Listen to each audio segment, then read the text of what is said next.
अब वीगर मुसलमानों को धोखा मिला है। जी हां, और यह धोखा एक मुस्लिम देश ने दिया है। मुसलमानों ने जिसे अपना सब कुछ मान लिया था, उस जोलानी ने दिया है। वीगर मुसलमान जो सीरिया में रहते थे, उन्होंने बशर अल असद के खिलाफ ऑपरेशन में साथ दिया, जोलानी का और अमेरिका का। और पूरी तरह से अमेरिका का साथ देते हुए वीगर मुसलमानों ने, जो चाइना के वीगर मुसलमान थे, जो वहाँ शरणार्थी के तौर पर सीरिया में आकर रह रहे थे, उनको लगा अमेरिका और जोलानी की हम मदद करेंगे तो भविष्य हमारा सिक्योर हो जाएगा, हमें चाइना कभी जाना नहीं पड़ेगा। अब जब जोलानी की सरकार बन गई तो अब जोलानी ने फैसला किया है, ये खबर आ रही है कि चाइना को वीगर मुसलमानों को इकट्ठा करके डिपोर्ट कर देगा, सौंप देगा चाइना को वीगर मुसलमानों को, जो सीरिया में रह रहे थे और उन्होंने ही साथ दिया था बशर अल असद के खिलाफ ऑपरेशन में, और इजराइल का भी इन लोगों ने साथ दिया था। ईरान और बशर अल असद का इन्फ्लुएंस पूरी तरह से सीरिया में ख़त्म करने के लिए। और लीजिए जैसे को तैसा। मेरे दोस्तों, अब आप ये देखिए, तस्वीर आपके सामने है। सीरिया के जो जोलानी के विदेश मंत्री हैं, फॉरेन मिनिस्टर ऑफ सीरिया, वो इस वक्त चीन पहुंचे हैं। जाहिर सी बात है, चाइना ने डिमांड करी होगी और उसकी डिमांड मुंह से निकली और सीरिया ने पूरी कर दी। असल में सीरिया को तमाम देशों से रिश्ते सही करने हैं ताकि वो ट्रेड कर सके, बिजनेस कर सके, पाबंदियां अपने ऊपर से हटवा सके। बहरहाल ये सबक है उन लोगों के लिए जो अमेरिका इजराइल पर भरोसा कर लेते हैं, बाद में उनके ही पिछवाड़े पर लात पड़ती है। सिर्फ इतना ही नहीं, सीरिया के इलाके में इजराइल इस कदर घुस चुका है कि सीरिया की ना आय निकल रही है, ना बाएं निकल रही है, ना चाय निकल रही है। ये देखिए, वीडियो देखिए आप, ये सीरिया का इलाका है। इजराइल के लोग और इजराइल की फौज सीरिया में अलग अलग इलाकों में घुसकर इजराइल का झंडा लहरा रही है, और यही जोलानी चुपचाप ये सब देख रहा है, जो सीरिया का राष्ट्रपति है। जिसने इजराइल और अमेरिका पर भरोसा किया है, उसको धोखा मिला है। जोलानी को फुल सपोर्ट इजराइल ने किया, और जोलानी ने सोचा कि इजराइल के साथ नहीं लड़ेंगे, इजराइल के साथ दोस्ती रखेंगे तो भाई मेरा जो राष्ट्रपति पद है वो बना रहेगा, मुझे अच्छी जिंदगी मिल जाएगी। लेकिन जोलानी को भी अब धोखा मिल रहा है। जोलानी की एक बात बहुत सही है, जोलानी मांग कर रहा है कि बशर अल असद के जाने के बाद इजराइल ने हमारे जिन जिन इलाकों पर कब्जा किया है वो छोड़ दे, इजराइल पीछे हट जाए। इजराइल कह रहा है कि नहीं, हम बाहर तभी निकलेंगे जब आप हमसे अब्राहम अकॉर्ड वाला साइन कर दें और हमसे नॉर्मलाइजेशन कर दें और हमारे दोस्त बन जाएं। मतलब आप समझ रहे हैं, दोस्ती तो है लेकिन ऐसी दोस्ती कि भाई आप नॉर्मलाइजेशन कर लें, हमसे ट्रेड करें, हमारा साथ दें, हमारे साथ हो जाएं, अब्राहम अकॉर्ड वाले एग्रीमेंट पर साइन कर दें, और सब ये लिखित में आप करें। अब ये बात और ये बहस और ये जिद डेड एंड पर आ गई है। मामला इतना ख़राब हो चुका है कि अब दोनों देशों के बीच बात बनने की संभावनाएं नहीं है। मैं ही वो इंसान हूँ, आप ही वो लोग हैं जिन्होंने सुना, और मैं वही इंसान हूँ जिसने शुरू से बोला कि आज जोलानी भले ही इजराइल के साथ है, कल इसी जोलानी को धोखा यही इजराइल देगा। उधर मेरे दोस्तों, सीरिया के आसमान में तस्वीर देखिए, सीरिया के आसमान में फाइटर जेट भी उड़ते हुए नजर आए हैं। अब जाहिर सी बात है, इजराइल के अलावा किसी और का फाइटर जेट हो नहीं सकता, लेकिन क्लियर बात बता दूं, ऑफिशियली अभी ये कंफर्म नहीं हुआ है कि ये फाइटर जेट था किस देश का। पूरे मिडिल ईस्ट में इजराइल का आतंक है। अब ये तस्वीर देख, लेबनान के आसमान में इजराइल का ड्रोन उड़ता हुआ नजर आ रहा है। लेबनान के लिए जो अमेरिका का एम्बेसडर था उसका कार्यकाल पूरा हुआ, जिसके बाद नया अमेरिका ने एम्बेसडर लेबनान भेजा है। वो सारे अपॉइंटमेंट डॉक्यूमेंट लेकर लेबनान के लिए जो अमेरिका का नया एम्बेसडर है वो लेबनीज ऑफिशियल के पास गया है, जिसके मंजर मैं आपको दिखा रहा हूँ। उधर मेरे दोस्तों, हिजबुल्लाह के लीडर का बयान आ गया है कि हम डरते किसी से नहीं हैं, ना हम हथियार डालेंगे, ना हम किसी की बातों में आएंगे, और हथियार डालकर हम गुलाम नहीं बनेंगे। 150 से 200 फिलिस्तीनियों को, गाजा के लोगों को एक जहाज साउथ अफ्रीका लेकर जबरदस्ती लैंड हुआ। अब उसमें नया अपडेट आया है, नया मोड़ ये है कि साउथ अफ्रीका ने बताया है कि उस जहाज़ में जो फिलिस्तीनी हैं उन्होंने बताया कि एक एक सीट के लिए हमने भारत की करेंसी के हिसाब से 1,77,000, जी हाँ 1,77,000 रुपये लगभग हर एक फिलिस्तीनी ने एक सीट के लिए दिए हैं।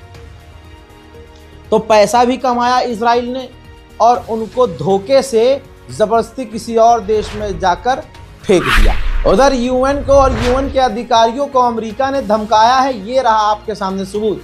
अमेरिका ने कहा है कि अगर जो हम रिजोल्यूशन लेके आ रहे हैं जिसमें इंटरनेशनल मिलिट्री फोर्स हम अपने हिसाब से गाजा में तैनात करेंगे और भी कई सारी चीज़ें, अगर आप लोगों ने अप्रूव नहीं किया तो इजराइल जो चाहे फिर वो कर सकता है। लीजिए, अब हमास ने कर दिया है खुला ऐलान कि फिलिस्तीन अथॉरिटी की एजेंसियां, फिलिस्तीन अथॉरिटी, फिलिस्तीन की मिलिट्री, पुलिस, इंटेलिजेंस, ये सब के सब इजराइल के साथ मिलकर हमारे खिलाफ काम कर रहे हैं। इजराइल का आतंक, उसकी चाल ढाल हर चीज में नजर आ रहा है। हराम का पिल्ला बेंजीवीर ने कहा है कि अगर फिलिस्तीन अथॉरिटी हमारे हिसाब से नहीं चलता है तो हम फिलिस्तीन अथॉरिटी को ख़त्म कर देंगे, महमूद अब्बास को गिरफ्तार कर लेंगे, फिलिस्तीन अथॉरिटी के ऑफिशियल्स को, फिलिस्तीनियों को कत्ल कर देंगे। वहीं 2 साल के अंदर इजराइल की जेल में 98 फिलिस्तीनी 98 फिलिस्तीनियंस कत्ल किए जा चुके हैं टॉर्चर के साथ। अगर आप इस गलतफहमी में हैं कि गाजा में तबाही वाले इलाके इतने नहीं हैं, तो एक और मंजर आया है। ये वो इलाका है जिस इलाके की अब तक 2 साल में तस्वीर नहीं आई थी।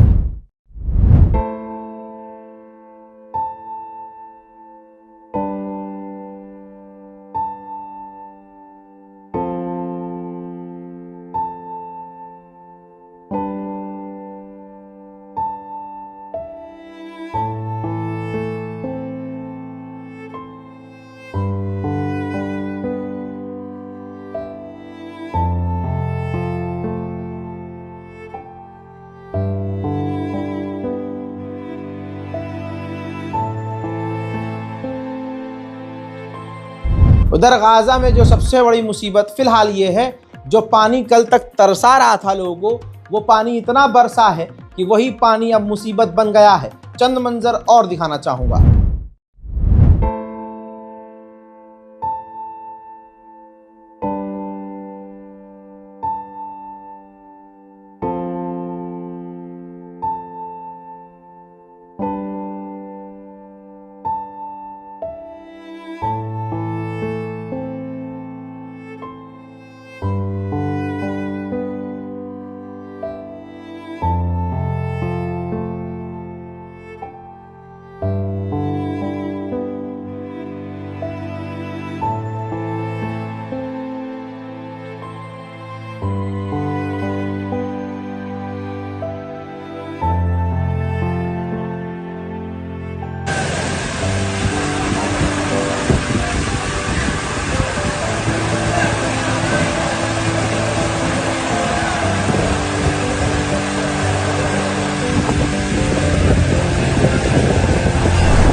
इजराइल ने एक बार फिर से हवाई हमला गाजा के इलाके में किया है। इस हमले में 3 फिलिस्तीनियों की मौत हुई और दर्जनों घायल हुए हैं। और उधर वेस्ट बैंक की बात करें तो वेस्ट बैंक में फिलिस्तीनियों के इलाके में जो इजराइल के सेटलर्स हैं वो उनके इलाकों में घुसकर घरों में आग लगा रहे हैं।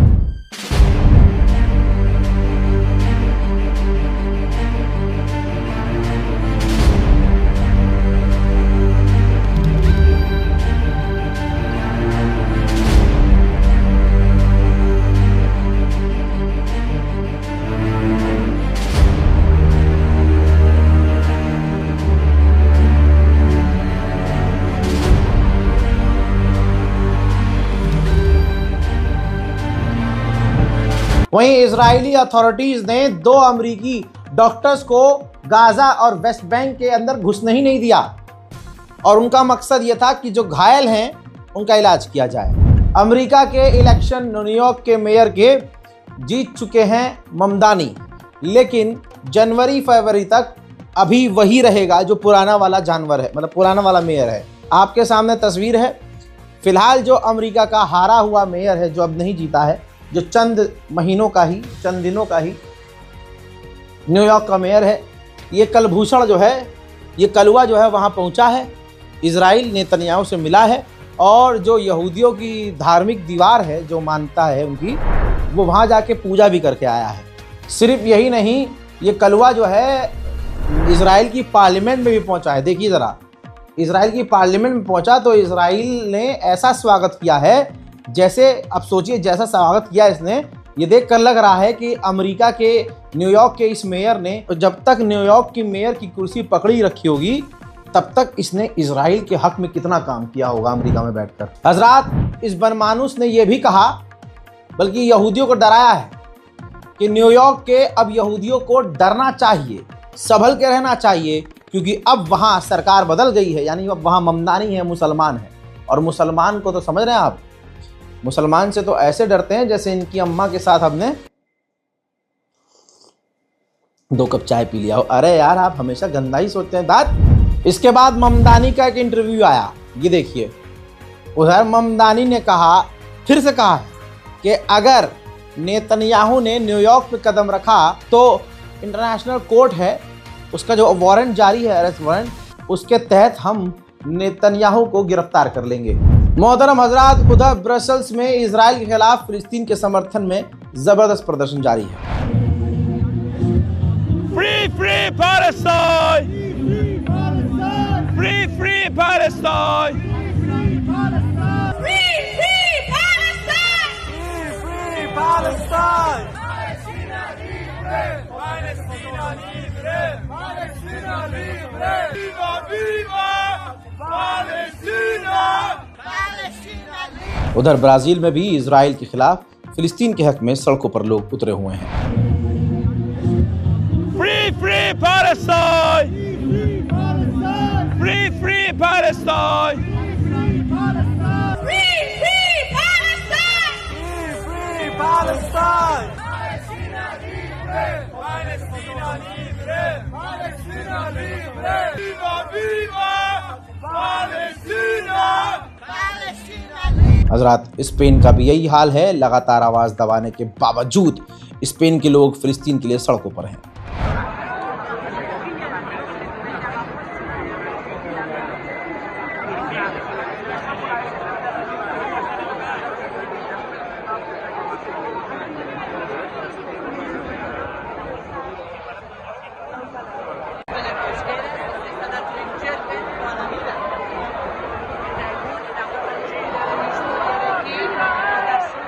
साउथ कोरिया में भी जबरदस्त प्रदर्शन। जिस देश में प्रदर्शन ही नहीं होते, उस देश में इजराइल के खिलाफ फिलिस्तीन के समर्थन में प्रदर्शन जारी है। South Korea. Free, free Palestine! Free, free Palestine! Free, free Palestine! Free Palestine! Palestina libre! Palestina libre! Palestina libre! Viva, viva! Palestina! Palestina libre! दोस्तों, उधर जर्मनी जो खुल्लम खुल्ला इजराइल का साथ दे रहा है और अपने लोगों को कुत्ते की तरह पीट रहा है, हलाक कर रहा है, बुरा हाल कर रहा है, लेकिन तमाम जुल्म और तशद्दुद के बावजूद जर्मनी के लोग फिलिस्तीन के लिए सड़कों पर हैं।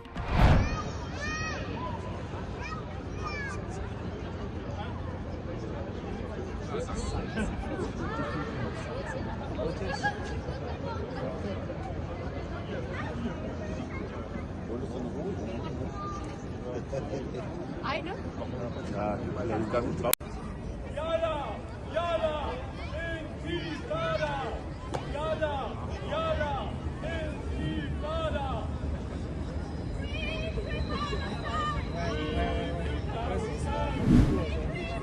हजरात, इजराइल अंदर से टूट चुका है, अंदर बहुत उथल पुथल है। यह भी मैं आपको लगातार बता रहा हूं।